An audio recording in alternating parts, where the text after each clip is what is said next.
యేసే పరిష్కారము అనుదిన Bible study కార్యక్రమం ప్రేక్షకులందరికీ యేసుక్రీస్తు వారి మహిమగల నామమున వందనాలు. ప్రభువునందు ప్రియ దేవుని బిడ్డలారా, నేటి దినం బైబిల్ స్టడీ వాక్య ధ్యానంగా హోషియా గ్రంథాన్ని మనము ధ్యానం చేసుకుందాము. మీరందరూ బైబిల్తోనూ నోట్బుక్తోనూ సిద్ధపడి ఉంటే దైవజనులు డాక్టర్ కారుపాటి శ్యాంసాగర్ గారు ప్రార్థన చేసి ఈ దినపు వాక్య పరిచర్య చేస్తారు. ప్రభువునందు ప్రియ దేవుని బిడ్డలారా, నేటి వాక్య ధ్యానము కొరకు సహకారాన్ని ఇచ్చిన కుటుంబం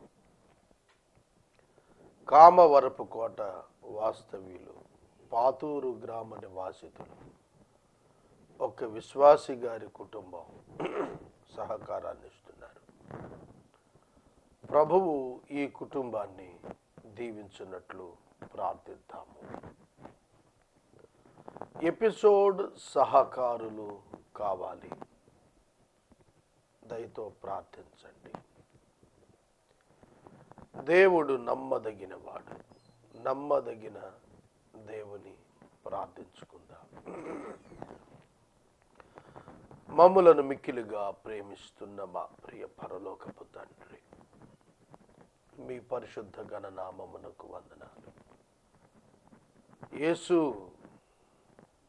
నీవు మా రక్షకుడవు, మా దేవుడవు, మా ప్రార్థనకు ఆధారుడవు, జవాబిచ్చే కనికరము గలవాడు. మీరు చేస్తున్న ప్రతి క్రియకై కృతజ్ఞతలు. మీ చిత్తమును మీరు బయలుపరిచి మీరు కొనసాగిస్తున్న మీ ప్రేమకై కృతజ్ఞతలు. ఈ సమయంలో పాతూరు గ్రామ నివాసితుల కుటుంబాన్ని దీవించమని ప్రార్థిస్తున్నాము. గత దినం ఈ దినం సహాయాన్ని పంపిన మీ దాసుడు మాస్టర్ టీచర్ గారి బిడ్డలను ఆశీర్వదించండి. నేటి వాక్య ధ్యానం మాకు దీవెనగా ఇవ్వండి. యేసు ప్రభు పేరిట అడుగుచున్నాము తండ్రి, ఆమెన్. ప్రభువునందు ప్రియ దేవుని బిడ్డలారా, దయచేసి మీ పరిశుద్ధ బైబిల్ గ్రంథాన్ని తెరవండి. హోషేయ గ్రంథము 2వ అధ్యాయము మీ ఎదుట ఉంచుకోండి.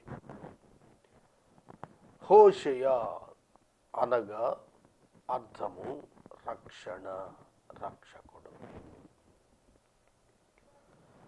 12 చిన్న ప్రవక్తల గ్రంథాలలో మొదటి గ్రంథం హోషేయ. దానియేలు గ్రంథంలో 12 అధ్యాయాలున్నాయి. హోషేయ గ్రంథంలో 14 అధ్యాయాలున్నాయి. కానీ దానియేలు గ్రంథాన్ని పెద్ద ప్రవక్తల గ్రంథంలో చేర్చారు. హోషేయ గ్రంథాన్ని చిన్న ప్రవక్తల గ్రంథాల్లో చేర్చారు. కారణము, ముఖ్య సందేశాన్ని ఇస్తున్న ప్రవక్తల కాలములో వారిస్తున్న సందేశాలను తమ ప్రవచనాల ద్వారా స్థిరము అని ప్రకటించిన కారణం చేత ఈ 12 మంది ప్రవక్తలను చిన్న ప్రవక్తల గ్రంథాలుగా చేర్చారు. అంతే తప్ప గ్రంథ నిడివిని బట్టి కాదు అనేది మనం అర్థం చేసుకోవాలి. జకరియా కూడా 14 అధ్యాయాలు ఉన్నాయి. దానియేలు కంటే పెద్ద గ్రంథాలు ఇవి, ఎక్కువ సమాచారం ఉన్న గ్రంథాలు. కానీ ప్రధానమైనటువంటి సందేశం ఇర్మియా యూదా జనాంగానికి ఇస్తున్న కాలమునకు బహుకాలము ముందట ఈ హోషేయ యెరూషలేము నాశనమును గురించి ప్రకటించాడు. కనుక ప్రధాన సందేశం ఇర్మియా తెస్తుండగా వాటిని ధృవీకరించిన సందేశాలుగా వీటిని తీసుకున్నారు సెప్టువాజెంట్. 2వ అధ్యాయంలో మనం 10 వచనాలు మొన్నటి దినం చదువుకుని ధ్యానం చేసుకున్నాం. 11వ వచనం నుండి 23వ వచనం వరకు ధ్యానిద్దాం. చూడండి, ఇశ్రాయేలు అను ఉత్తర రాజ్యాన్ని గూర్చిన బోధ ఇది. హోషేయ ఉత్తర రాజ్యాన్ని గూర్చి ప్రధానంగా ప్రవచించాడు. 10 గోత్రాలు రెహబాము యెరోబాము క్రింద, 10 గోత్రాలు యెరోబాము క్రింద వచ్చినటువంటి 10 గోత్రాల ఉత్తర రాజ్యం ప్రధాన అంశంగా బోధ జరిగింది హోషేయ ద్వారా. క్రీస్తు పూర్వము 782 సంవత్సరాన అష్షూరుకు చెరగా వెళ్లే ముందు హోషేయ ఈ ప్రవచనాల ద్వారా, తన జీవితం ద్వారా ఇజ్రాయేలీయులకు సందేశాన్ని ఇస్తున్నాడు. గోమెరు అను ఒక దిబ్లాయిము కుమార్తెను, వ్యభిచారము ఆసక్తి కలిగిన స్త్రీని ప్రేమించి వివాహము చేసుకుని ఆమె యందు బిడ్డలను కని వారికి 3 పేర్లు పెట్టాడు. యెజ్రెయేలు, లోరుహామా, లో అమ్మి. ఈ పేర్ల ద్వారా ఒక సందేశాన్ని ఇచ్చాడు. నా ప్రజలు కాని వారుగా, జాలి నొందని వారిగా, తిరస్కరించిన వారిగా మీరుంటారు. నేను మరలా మిమ్మల్ని జ్ఞాపకం చేసుకుంటాను. మీరు పాపాన్ని ప్రేమించి విగ్రహారాధన వైపు వెళ్ళిపోతున్నారు. ఆ కారణం చేత నేను మిమ్మలను విడిచిపెట్టేస్తున్నాను. ఈ స్థలాలను నేను విడిచేస్తున్నాను. మిమ్మును అన్యదేశానికి చెరగా పంపిస్తాను. అచ్చట మిమ్మును బాధిస్తాను. మీ సంతానాన్ని వెనక్కి తెస్తాను. ఇది దేవుడు చెబుతున్నటువంటి సందేశం. హోషేయని వ్యభిచారిని వివాహం చేసుకోమంటే మారు మాట్లాడకుండా వెళ్ళి చేసుకున్నాడు. సంపూర్ణమైన విధేయత కనపరిచాడు హోషేయ. కనుక ఇశ్రాయేలు గతిని గూర్చి 11వ వచనంలో మాట్లాడుతున్నాడు. దాని ఉత్సవ కాలములను, పండుగలను, అమావాస్య దినములను, విశ్రాంతి దినములను, నియామక కాలములను మాన్పిస్తాను. వారికి చెరకు వెళ్ళిన తర్వాత ఈ కాలాలు ఉండవు. అదే అర్థం. వారు స్వదేశంలో ఉండగా విశ్రాంతి దినాలు అసలు పాటించలేదు. నేను మాన్పిస్తానని ప్రభువు చెబుతున్నాడు. నియామక కాలాలు, పండుగ కాలాలు, ఉత్సవ కాలాలు, అమావాస్యలు ఏమీ ఉండకుండా చేస్తాను. I'm going to punish my people, the people of covenant, the people of Abraham. నిబంధన జనులు, అబ్రహాము సంతానం, వీరిని పంపిస్తున్నాను చెరకంటున్నాడు. ఇవి నా విటుకాండ్రు నాకిచ్చిన జీతం అని తన ద్రాక్ష చెట్లను గూర్చి, అంజూరపు చెట్లను గూర్చి చెప్పింది కదా. నేను వాటిని లయం చేస్తాను. అడవి జంతువులు వాటిని భక్షించేటట్లు వాటిని అడవి వలె చేస్తాను. 10 గోత్రాల ఉత్తర రాజ్యం అడవి వలె మారుతుంది. తాను ఏవైతే విటుల నుండి సంపాదించుకున్నానని చెబుతున్న ద్రాక్ష చెట్లు, అంజూరపు చెట్లు, తన ఘనత, తన ప్రభావాలను దేవుడు లయం చేస్తానంటున్నాడు, నాశనం చేస్తానన్నాడు. దేవుని విడిచి వెళ్ళి విగ్రహాలను ఆశ్రయించుట ద్వారా, పాపమును ఆశ్రయించుట ద్వారా సంపాదించుకున్న లబ్ధి చేకూర్చబడిన సమస్తాన్ని దేవుడు లయం చేస్తానన్నాడు. మానవునికి దేవుడిచ్చినది చాలును. దేవుడు ఇచ్చిన కృప చాలును. మానవుడు దేవుని విడిచి తన కోరికలను నెరవేర్చుకోవటానికి పాపాన్ని ఆశ్రయించి పాపులతో జోడుగా కట్టి సంపాదించుకున్నది అతనికి ఏనాడు కూడాను, ఏ విధంగా కూడాను ఆశీర్వాదం కాదు. దేవుడు దానిని అనుమతించడు. అది నన్ను మరిచిపోయి నగలు పెట్టుకొని శృంగారించుకొని బయలుదేవతలకు ధూపము వేసి ఉండుటను బట్టి, దాని విటుకాండ్రను వెంటాడి ఉండుటను బట్టి నేను దాన్ని శిక్షిస్తాను. ఇది యెహోవా వాక్కు. నన్ను మరిచిపోయి. వ్యభిచారి భర్తను మరిచిపోతుంది, భర్తతో చేసిన నిబంధనను మరిచిపోతుంది, విటులను వెంటాడుతూ వెడుతుంది, హృదయ వాంఛలను నెరవేర్చుకొనుటకు ఆసక్తి చూపిస్తుంది. అదే చెబుతున్నాడు, విటులను ఆకర్షించుటకు నగలను పెట్టుకుని శృంగారించుకుంటుంది, బయలుదేవతలకు ధూపం వేస్తోంది. అంటే తాను మరొకరికి హృదయాన్ని ఇస్తోంది. అది దేవునికి దుఃఖాన్ని కలిగించే విషయం.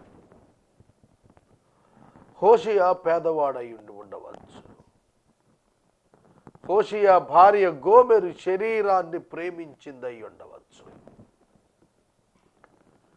అందుకే దేవుడు చెబుతున్నాడు 14వ వచనంలో, పిమ్మట దానిని ఆకర్షించి అరణ్యములోనికి తీసుకుని పోయి అక్కడ దానితో ప్రేమగా మాట్లాడుతాడు. ఆకోరు లోయ అనుభవాన్ని జ్ఞాపకం చేస్తున్నాడు. ఆకోరు లోయ అనుభవం హోషేయ గ్రంథంలో చెప్పిన ఈ అనుభవం మనకు యెహోషువ గ్రంథంలో కనిపిస్తుంది. 7వ అధ్యాయంలో దేవుడు ఇశ్రాయేలీయులను తానే ముందుండి నడిపిస్తుండగా దేవుని విడిచి యెహోషువ పరిపాలన కాలంలో ఆకాను అను ఒకడు షీనారు వస్త్రాన్ని, బంగారు వెండి కమ్మీలను దొంగిలించి తెచ్చుకుని దాచుకున్నాడు. దేవుని ఆగ్రహము ఆ వ్యక్తి పైన నిలిచింది. హాయి పట్టణము మీదకు యెహోషువ యుద్ధానికి పంపగా ఓటమి ఎదుర్కొన్నారు ఇశ్రాయేలీయులు. యెరికో పట్టణం, హాయి పట్టణం, ఆకోరు లోయ, ఈ 3 బాధా అనుభవాలే. యెరికో శపితమైనది, హాయి శరీర సంబంధమైనది, ఆకోరు స్వనీతిని, సొంత చిత్తాన్ని నెరవేర్చుకున్నట్టుకు ఫలం. శరీర సంబంధులుగా ఉన్నవారు, ప్రకృతి సంబంధులుగా ఉన్నవారు, ఆధ్యాత్మిక కృపను గుర్తెరగని స్థితిలోనున్నవారు శిక్ష పొందకపోరు. శరీరమును దేవుని కంటే అధికంగా ప్రేమించిన వారు దేవుని విడిచి విగ్రహారాధన వైపు మరలారు. అందుకే దేవుడు వారిని ఖండించాడు. బయలు దేవతను అనుసరించి ధూపము వేసి, ధూపము వేయుటకు శృంగార నగలు పెట్టుకున్నారు. అంటే భర్తను విడిచిన గోమెరు పరాయి పురుషులను తన అందము చేత ఆకర్షించుటకు అలంకరించుకుంది. అపనమ్మకస్తురాలయ్యింది. భర్తతో ఉన్న ప్రమాణాన్ని విసర్జించి పరాయి పురుషులకు తనలో చోటు కల్పించుకుంది. అది హోషేయకు ఎంత హృదయాన్ని బాధకు కలుగజేస్తుంది ఆలోచించండి. దేవుడు కూడా అంతే. దేవుడు ఇశ్రాయేలుకు భర్త అయి ఉన్నాడు. భర్త అనేటువంటి పదం ఈషాహ్ అనే పదం వాడాడు. బయలు అనే పదం మై లార్డ్, నా యజమానుడు అని అర్థం. కనుక తన స్వపురుషుణ్ణి విడిచి తనకు ఘనతను ఇవ్వగలిగిన వారి యొద్దకు వెళ్ళి వ్యభిచారములో పడిన గోమెరు ఆనాటి దేవాది దేవుని విడిచి బయలుదేవతను చేరిపోయిన ఇశ్రాయేలునకు గుర్తుగా చెప్పబడుతుంది. అక్కడ దాని అరణ్యములోకి తోడుకొని పోయి ప్రేమగా మాట్లాడతాను. అరణ్యము, అష్షూరు, అరణ్యానికి తీసుకెళ్తా అన్నాడు. అరణ్యంలో ఏముంటుంది? Everything will be barren. గొడ్రాలు స్థితి ఉంటుంది, ఏమీ ఉండదు. ఏమీ ఉండని స్థితిలోనికి సమస్తమున్న ఇజ్రాయేలును నేను తీసుకుని వెళ్ళి అక్కడ వారితో నేను ప్రేమగా మాట్లాడతాను. That is the gospel. ఏదేను వనమున సమస్త వృక్ష ఫలాలున్నాయి. ఆదాము పాపము చేసి దేవుని విడిచి తనను తాను దేవునిగా ఎంచుకున్నాడు. దేవుని మాట కంటే తన చిత్తానికి, దేవుని మాట కంటే హవ్వకు, దేవుని మాట కంటే అపవాది మాటకు ఎక్కువ ఆధిక్యత ఇచ్చాడు. ఏదేను నుండి గెంటి వేయమన్నాడు. అరణ్యము వంటి లోకంలోనికి ప్రవేశించిన ఆదాముతో దేవుడు కడమ ఆదాము ద్వారా ప్రేమతో మాట్లాడాడు. అదే క్రిస్మస్. యేసుక్రీస్తు ప్రభువు మనుషులను ప్రేమించి అరణ్యములో మార్గమెరుగక తిరుగులాడుతున్న మానవులను, అంధకారములో తిరుగులాడుతున్న మానవులను తిరిగి తన ప్రేమ ద్వారా, వాక్యము ద్వారా మాట్లాడి వారిని వెనుకకు ఆహ్వానించిన స్థితికి ఇది గుర్తుగా కనిపిస్తుంది. అక్కడ నుండి దాన్ని తోడుకొని వచ్చేస్తాను. అష్షూరు నుండి వారిని వెనుకకు నేను తెచ్చుకుంటాను. అచ్చట ఐగుప్తు దేశము నుండి అది వచ్చినప్పుడు నా మాట విన్నట్టుగా, బాల్యమున ఐగుప్తు దేశము నుండి అది వచ్చినప్పుడు నా మాట విన్నట్టుగా, ఇశ్రాయేలు జనాంగమును బాల్యాన్ని ఐగుప్తు చెరతో పోలుస్తున్నాడు పరిశుద్ధాత్మదేవుడు. బాల్యములో ఐగుప్తు నుండి వెనకకొచ్చినప్పుడు నా మాట విన్నారే, అలాగున మరల అష్షూరు చెర నుండి వెనకకు తిరిగి వచ్చిన తరువాత అంతకంటే ఎక్కువగా నా మాట వారు వినేటట్టుగా నేను వారిని చేసుకుంటాను. అది ఇచ్చట నుండి నా మాట వింటుంది. ఎప్పటి నుండి వింటుందట? ఇశ్రాయేలు 10 గోత్రాలు వాళ్ళు అష్షూరు నుండి వెనకకు తిరిగి వచ్చిన తర్వాత నా మాట వింటారు. అష్షూరులో వారిని శిక్షిస్తాను, అది వారికి అరణ్యంగా ఉంటుంది. వారు ఏదైతే ద్రాక్ష చెట్లు అనుకున్నారో, ఏవైతే వారు ఉన్నతమైనటువంటి వృక్షాలని అనుకున్నారో, అంజూరపు చెట్లు అనుకున్నారో, వాటిని లయం చేస్తాను. వారు ఒంటరి వారు అవుతారు. వారు పశ్చాత్తాపడతారు. నేను జ్ఞాపకం చేసుకుంటాను. వాళ్ళని వెనకకు తెచ్చిన తరువాత వారు నా మాట వింటారు. దేవుని యొక్క సర్వజ్ఞానములో దేవుడు మాట్లాడుతున్నాడు. ఏమి సంభవించను పోతోందో దేవుడు మాట్లాడుతున్నాడు. సుమారు 100-120 సంవత్సరాల తర్వాత జరగబోయే సంగతులను దేవుడు మాట్లాడుతూ ఉన్నాడు. సహోదరుడా, సహోదరి, దేవునికి సమస్తము తెలుసు. నా జీవితం ఏమిటో, నా భవిష్యత్తు ఏమిటో, నా అనుదిన జీవితంలో ఏం జరుగుతాయో అవన్నీ దేవునికి తెలుసు. వాటిని ఆయనే మన ఎదుటకు రప్పిస్తాడండి. Such a wonderful, caring and loving God Jesus. మనం పాపం చేశామని మనలను విడిచిపెట్టడం లేదండి. మనలను శిక్ష నుండి తప్పించి మరలా ప్రేమగా మాట్లాడే ప్రభువు మనకున్నాడు. అది నీవు బయలు అని నన్ను పిలువక నా పురుషుడవు అని పిలుస్తావు. ఇది యెహోవా వాక్కు. బయలు అంటే యజమానుడు. ఇక్కడ బయలు దేవత గురించి మాట్లాడట్లా.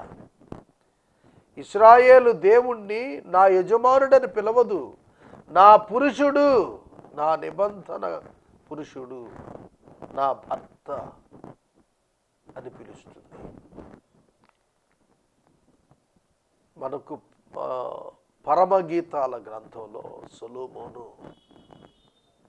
షోలమ్మితి మధ్య అనురాగం ఏదైతే ఉందో, నా పురుషుడు అని ఆమె పిలిచి తాను విధేయురాలయ్యింది. కనుక నా పురుషుడవు అని పిలిచినప్పుడు సువార్త సందేశం ఇందులో కనిపిస్తోంది. నా యజమానుడు అనే తత్వం ధర్మశాస్త్రాన్ని సూచిస్తుంది. ధర్మశాస్త్రము యొక్క కాడి విరిచి యేసుక్రీస్తునందు సంపూర్ణ స్వతంత్రాన్ని ప్రతి మానవునికి ఆయన అనుగ్రహించినప్పుడు ఆ సంఘం ఆయన్ని నా పురుషుడు అని పిలుస్తుంది. నా పురుషుడు అని పిలుస్తుంది. సోదరుడా, సోదరి, నా పురుషుడు అని పిలిచే ప్రేమ కలిగిన స్థితికి ఈ యెరూషలేము, ఈ యొక్క షోమ్రోనులో ఉన్న 10 గోత్రాల ప్రజలను నేను వెనక్కి తేబోతున్నాను. వివాహ సంబంధమైనటువంటి నిబంధనలోనికి వారు తిరిగి వచ్చినప్పుడు వారు విధేయత కనపరుస్తారు. హోషేయ గ్రంథం కంప్లీట్గా వివాహం గురించి ఘనంగా మాట్లాడింది. వివాహమునకు ప్రాధాన్యతను ఇచ్చిన గ్రంథం, విలువలకు ప్రాధాన్యత ఇచ్చిన గ్రంథం వివాహ విషయాన హోషేయ గ్రంథం. స్త్రీ పురుషునికి ఏ విధంగా లోబడి పరిశుద్ధత కాపాడుకొని జీవించాలో తేటగా బోధించినటువంటి గ్రంథం. భర్త ఆర్థికంగా బలహీనుడను, కోరికలు నెరవేర్చటం లేదనో పరాయి పురుషులను ఆశించటానికి పరుగులెత్తుతున్న ప్రతి స్త్రీకి ఇందులో ఒక సందేశం ఉంది. Be careful. మీరు ఏది లాభం అనుకుని పరిగెత్తుతున్నారు, ఏది లోకంలో అంజూరపు చెట్టు ద్రాక్ష చెట్లని అనుకుంటున్నారు, అవి లయం చేయబడతాయి. అరణ్య బ్రతుకు బ్రతకాల్సి వస్తుంది. నాకు తెలిసి ఒక సహోదరి భర్తకు అపనమ్మకస్తురాలై మరొక పురుషుని ఆశ్రయించింది. ఆ తదుపరి మరొక పురుషుని ఆశ్రయించింది. ఆ తదుపరి మరొక పురుషుణ్ణి ఆశ్రయించింది. ఆమె బ్రతుకు అరణ్యము వలె ఉన్నది. ఆమె ఆదరణ లేనిదిగా కొట్టబడుతోంది. సిగ్గుతో తలదించుకొని సమాజములో కలువలేక దూరంగా ఉంటుంది. ఆమెను సభ్య సమాజం అంగీకరించలేదు. అదే అరణ్య స్థితి. భర్తను ప్రేమించి హత్తుకొనుట ప్రతి స్త్రీ నేర్చుకోవాలి. అన్ఫెయిత్ఫుల్ వైఫ్గా ఎన్నడూ ఏ క్రైస్తవ మహిళ ఉండరాదు. ఒక ప్రక్క ఇశ్రాయేలు జాతికి సందేశాన్ని ఇస్తూ కూడా ఈనాటికి వైవాహిక విలువలకు భద్రత, జాగ్రత్త కల్పించుకోవాలని స్త్రీలకు, పురుషులకు ప్రత్యేకంగా సందేశం హోషేయ గ్రంథం తెలియజేస్తుంది. భార్యను విడిచిన వారు కూడా, అపనమ్మకస్తులైన వారు కూడా జాగ్రత్త పడాలి. దేవుని విడిచుటతో సమానముగా వివాహ బంధాన్ని పాడు చేసుకున్న వారి బ్రతుకులను మనం చూస్తున్నాము. తిరిగి రండనే సందేశం దేవుడిస్తున్నాడు. ధర్మశాస్త్రము యజమానులుగా ప్రకటించింది, కృప భర్తనుగా ప్రకటించింది. ఆయన మీ ప్రతి పాపమును క్షమించి మిమ్మలను స్వీకరించుటకు సిద్ధంగా ఉన్నాడు. అది ఇక మీదట బయలుదేవతల పేర్లు జ్ఞాపకమునకు తెచ్చుకొనకుండాను అవి దాని నోట రాకుండా నేను చేస్తాను. వివాహ బంధములో అడుగు పెట్టిన ప్రతి స్త్రీ పురుషుడు వారి పాత స్నేహితులను స్నేహితురాండ్రను ఎన్నటికీ జ్ఞాపకం చేసుకొనకూడదు. చేసుకొని శోధనకు గురై వివాహ జీవితాలను పాడు చేసుకోకూడదు. దేవుడే ఆ జ్ఞాపకాలను తీసేస్తానంటున్నాడు. 10 గోత్రాల రాజ్యమైన ఉత్తర రాజ్యమైన ఇశ్రాయేలునకు. సోదరుడా, సోదరి, వ్యభిచారము కుటుంబమును పాడు చేస్తుంది. భార్య భర్తల మధ్య ఉన్న సంబంధం సహవాసాలను అడ్డంగా తెంచేస్తుంది. అందుకే ప్రతివాడు జాగ్రత్త పడాలి. ప్రతివారు జాగ్రత్త పడాలి. సోషల్ మీడియా పెరిగిపోయింది. ఇంటర్నెట్, వాట్సాప్, ఫేస్బుక్, వీటి కారణముగా అత్యధిక శాతము వివాహములు భంగం అవుతున్నాయి. క్రైస్తవ భార్య భర్తలు జాగ్రత్తగా ఉండాలి. మహేంద్ర నాకు ఫేస్బుక్లో అకౌంట్ ఓపెన్ చేశాడు. ఎప్పుడు చూడటం రాలేదు నాకు. వాట్సాప్ ఓపెన్ చేశారు. వాటిలో ఎవరెవరో ఏమేమో ఫోటోలు పెడుతున్నారు. నాకు సంబంధం లేదు. వాడు దేనికి ఆ విధమైనటువంటి స్నేహాలను ఆహ్వానిస్తున్నారు? ఎవరో రిక్వెస్ట్ పంపిస్తున్నారు, నన్ను ఫ్రెండ్గా పెట్టుకుంటాం అంటారు. Why should I go? నేను ఎందుకు వెళ్ళాలి? ఎంత ప్రమాదంలో పడుతున్నాయి క్రైస్తవ కుటుంబాలు. Don't encourage such kind of friendships. మీకు తెలిసిన వారు, బాగా కుటుంబం గురించి ఎరిగిన వారు ఉంటే you can make them as friends, no problem. కానీ ఎరుగని వారు ఎవరెవరో ఎందుకు ఆ ఫోటోలు, ఎందుకు ఆ సంబంధాలు? ఈనాడు పాపము పెచ్చుమీరిపోవటానికి, కుటుంబాలను పతనం చేయటానికి అపవాది పన్నిన వలగా సోషల్ మీడియాను సాతానుడు వాడుకుంటున్నాడు. జాగ్రత్త. ఇక మీదట బయలుదేవతల పేర్లు జ్ఞాపకం రాకుండా, అవి నోట రాకుండా చేస్తాను. ఆ దినమును నేను నా జనుల పక్షమున భూజంతువులతోను ఆకాశ పక్షులతోను నేలను ప్రాకు జంతువులతో నిబంధన చేస్తాను. విల్లు ఖడ్గం యుద్ధం దేశంలో లేకుండా మాన్పించి వారిని నిర్భయంగా చేస్తాను. It is only possible with God. దేవునికి మాత్రమే సాధ్యం నీ జీవితంలో పాపము యొక్క పర్యావసానాలను తొలగించుటకు, నియంత్రించుటకు. నేను రేపటి దినం మరలా ఇదే వచనం 18వ వచనం నుండి నేను మాట్లాడతాను.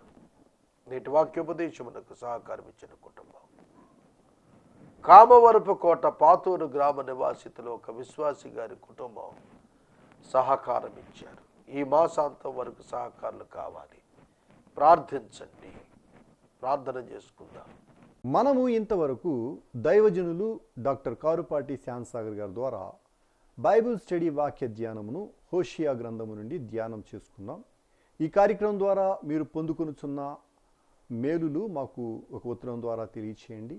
మీ ప్రార్థనా మనవులు మాకు తెలియచేస్తే ఏసే పరిష్కారం కార్యాలయంలో ఏర్పాటు చేసిన ప్రత్యేక ప్రార్థనా శిబిరంలో మీ కొరకు ప్రార్థిస్తాం. మీ కుటుంబ పక్షముగా ఒక ఎపిసోడ్ ప్రసారం చేయాలనుకునేవారు మాకు తెలియచేస్తే మా సిబ్బంది మీ గృహాలను దర్శిస్తారు.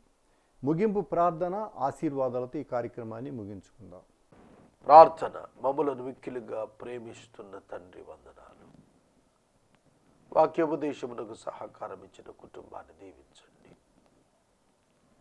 ఇశ్రాయేలు ఉత్తర రాజ్యం దేవుని విడిచి విగ్రహారాధనకు వెళ్ళినట్లు, హోషియా అను నమ్మకమైన భర్తను విడిచి గోమేరు అను స్త్రీ పరాయి పురుషులను చేరినట్లు, వివాహ బంధమును నిర్లక్ష్యము చేసి ఏ స్త్రీ పురుషులైనా మరొకరిని చేరి ఉంటే వారికి హెచ్చరికగా ఈ వాక్యాన్ని ఉంచమని ప్రార్థిస్తున్నాము.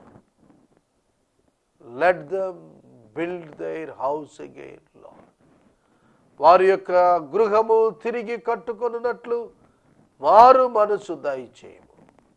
యేసునామమున ప్రార్థిస్తున్నాము తండ్రి, ఆమేన్. తండ్రి అయిన దేవుని ప్రేమ, కుమారుడైన యేసయ్య కృప, పరిశుద్ధాత్మ దేవుని యొక్క అన్యోన్య సహవాసం సదాకాలం మనకందరికీ తోడై ఉండును గాక.